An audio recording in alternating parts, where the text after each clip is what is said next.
Para mí, lo fundamental de un asesor externo es que entienda el negocio y para quién está asesorando. ¿Tú has percibido cambios reales en términos de igualdad en el mercado legal? Porque una abogada in-house, más que saber qué dice la norma, necesita habilitarla, coordinar, y qué mejor en realidad que las mujeres para hacer eso. Hay que tener estrategia y dejar el ego. Los abogados son tanto ego. Hola a todos, bienvenidos a un nuevo capítulo de Preguntas sin filtro, el podcast de Leguleya. Hoy contamos con la participación de Amanda Iori. Amanda es abogada y compliance officer, especializada en temas de compliance, protección de datos y cuenta con una larga trayectoria en el mercado legal y hoy nos va a responder nuestras preguntas sin filtro. Amanda, nuestra primera pregunta sería, ¿qué hace que sientas que el asesor externo entienda tu realidad como una abogada in-house, ¿no? Como área legal? Ya, me gusta mucho esa pregunta porque a mí me ha tocado trabajar en ambas partes, ya sea como asesor externo y también ya como abogada in-house hace casi 10 años. Para mí, lo fundamental de un asesor externo es que entienda el negocio y para quién está asesorando como un habilitador de negocio, más que para explicarme la normativa de lo que se puede o lo que no se puede hacer, sino que entienda a profundidad cómo habilitamos al negocio para poder lograr el cometido. Para mí eso es clave, que los asesores externos lo tengan en consideración. Incluso sería ideal que sean personas que hayan trabajado quizás algunas veces como in-house o que tengan esa expertise, porque de esa forma es mucho más fácil asesorarnos a nosotros que estamos en el mundo in-house. Muy importante lo que dices, Amanda, ¿no? Sobre este entendimiento que tienen que tener los asesores externos por el negocio, ¿no? Que es algo fundamental que hemos escuchado en muchas entrevistas. Y nuestra segunda pregunta sería, ¿qué señales, muy aparte de las que mencionas, te hacen confiar en el criterio de un asesor externo? Ya, para mí lo principal, bueno, ya lo dije, que entienda más o menos el negocio al cual está asesorando, pero lo otro, que tenga un nivel de experiencia, conocimiento en los riesgos, poder nivelarlos en mediano, en bajo, mediano o alto riesgo, y de esa forma darnos la seguridad de que la decisión que él está tomando o cómo nos está asesorando contenga además un análisis de riesgo que yo pueda después poder comunicárselo a un directorio o al negocio de una forma súper práctica y visual incluso. Y también que se atreva, es súper importante que, bueno, sepa analizar estos riesgos y por otro lado que se atreva a tomar decisiones y a un poco casarse con su opinión, porque muchas veces el asesor externo te lee la norma o te dice más o menos como lo que deberíamos hacer de acuerdo a la norma, pero sin casarse un poco, comprometiéndose con una necesidad. Y nosotros, que somos muchos menos adentro, el in-house, somos pocas personas generalmente, a veces uno, el fiscal, requiere que le digan para acelerar qué tiene que hacer, con claridad. Entonces creo que atreverse a casarse con con una opinión. Gracias, Amanda. Y bueno, ahora cambiando un poco de la parte legal, ¿tú has percibido cambios reales en términos de igualdad en el mercado legal? ¿Cómo ves? Bueno, no este año tal vez, pero en estos últimos años, ¿sientes cambios? Mira, ¿sabes qué? Felizmente te puedo decir que sí he visto cambios en que hay mayor posicionamiento de mujeres en términos de igualdad. Habemos más mujeres trabajando en el mundo in-house sobre todo. Y eso se da no solamente porque existen normativas, también buenas prácticas de las empresas que invitan a esto, a que haya mayor cuota o mayor participación en directorio de mujeres, pero en el mundo legal propiamente tal, yo creo que se ha visto el valor agregado de lo que es una mujer coordinando, perdón, los temas legales adentro de una empresa. Porque una abogada in-house, más que saber qué dice la norma, necesita habilitarla, coordinar, y qué mejor en realidad que las mujeres para hacer eso, ¿o no? Para poder coordinar distintas áreas a distintas personas, con distintos focos, distintas experiencias que nosotras, que muchas somos mamás, sabemos también cómo explorar las distintas necesidades, así que yo creo que se ha visto ese valor agregado de la abogada in-house y el valor que le puede dar. Gracias, Amanda. Sí, bueno, esto es tal cual, ¿no? Sí, sí hemos visto un montón del desarrollo y que ahora hay más mujeres y que muchas cosas están cambiando, ¿no? Pero aún faltan cosas por construir. En cuanto, acá saliendo un poco ya en general, en líneas generales, ¿qué conversaciones crees que aún falta tener en el mundo legal? Mira, yo te diría que falta mucho hablar de que no es solo mérito sino que también es un tema de poder. Y ahí creo que las mujeres nos hace falta poder entrar a hablar de que se requiere como un nivel de poder para entrar en estas conversaciones. Me explico, eso generalmente ha estado siempre como liderado por hombres, esta como sensación de poder, de autoridad, y creo que hace falta que las mujeres nos mostremos también con esa faceta y esas características que son propias incluso de las mujeres. Así que creo que en el mundo legal falta un poco hablar de la necesidad de ese poder y también, por otro lado, hablar de la necesidad, y bueno, soy un poco reiterativa en este tema, pero con la necesidad tan importante de los negocios, entender los negocios.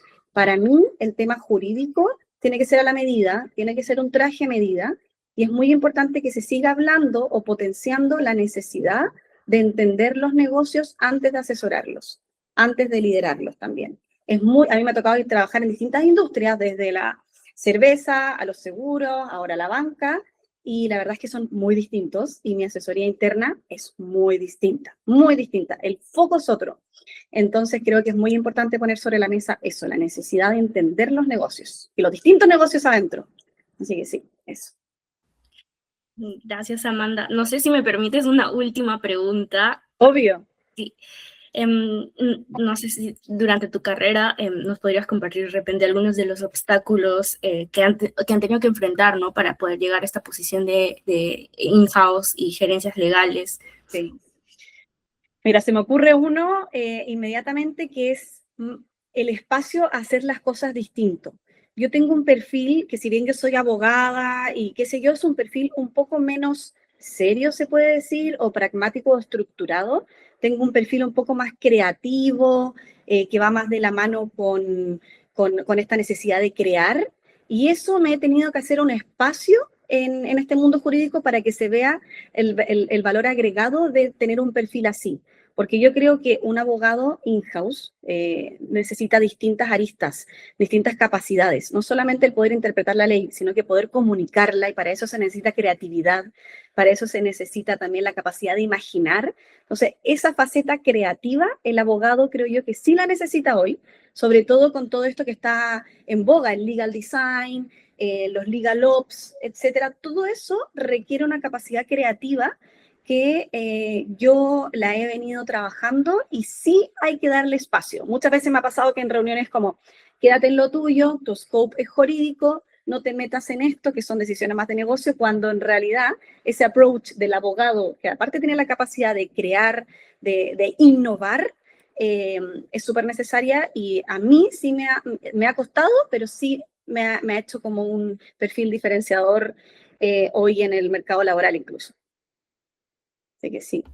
Gracias, Amanda. Sí, me encanta esta patita más creativa del abogado, que en realidad es súper necesario, desde capacitar, a escriturar una cláusula, hacer una política que sea linda, fácil lectura. Incluso en el liderazgo también creemos, ¿no? Liderazgo, exacto, ser cercano. Básicamente el abogado se ve, in-house o no in-house, asesor, se ve como un ente de autoridad medio lejano. Yo creo que esa cercanía, mostrarse como una persona cercana, común y corriente, de carne y hueso, a mí me ha costado que le encuentren un valor, pero cuando le encuentran el valor, es un valor agregado. El tema es convencer de que efectivamente es bueno ser así, más sonriente, más cercano, más amigable, más empático. Cuesta que lo tomen el valor, pero cuando lo ven, funciona. Y Amanda, tú nos has comentado que eres mamá. ¿Tú crees que hay habilidades que como mamá te soporten o te ayuden a la hora de ejercer tu cargo como abogada in-house, como compliance officer? Sí, de todas maneras te podría mencionar 3. 1, priorizar, aprender a priorizar, porque nunca se llega a todo, entonces hay que saber a priorizar. De todas maneras, la creatividad, que soy bien majadera en eso, pero creo que el ser mamá ha desarrollado más aún mi creatividad, como esta parte media artística, que la estoy aplicando en mi trabajo. Y tercero, y ahí yo te diría que el más importante, es la empatía. La empatía, porque dentro de los equipos de trabajo hay personas con distintos problemas en casa, distintas situaciones, y uno como mamá desarrolla mucho la paciencia y también la empatía. Y esa empatía de entender por lo que está pasando el otro a veces es la solución a conflictos internos, a cómo se está desarrollando alguien. El abogado in-house no solamente tiene que liderar, sino que tiene que articular. Y creo que eso me lo dio la maternidad, saber articular. Así que sí.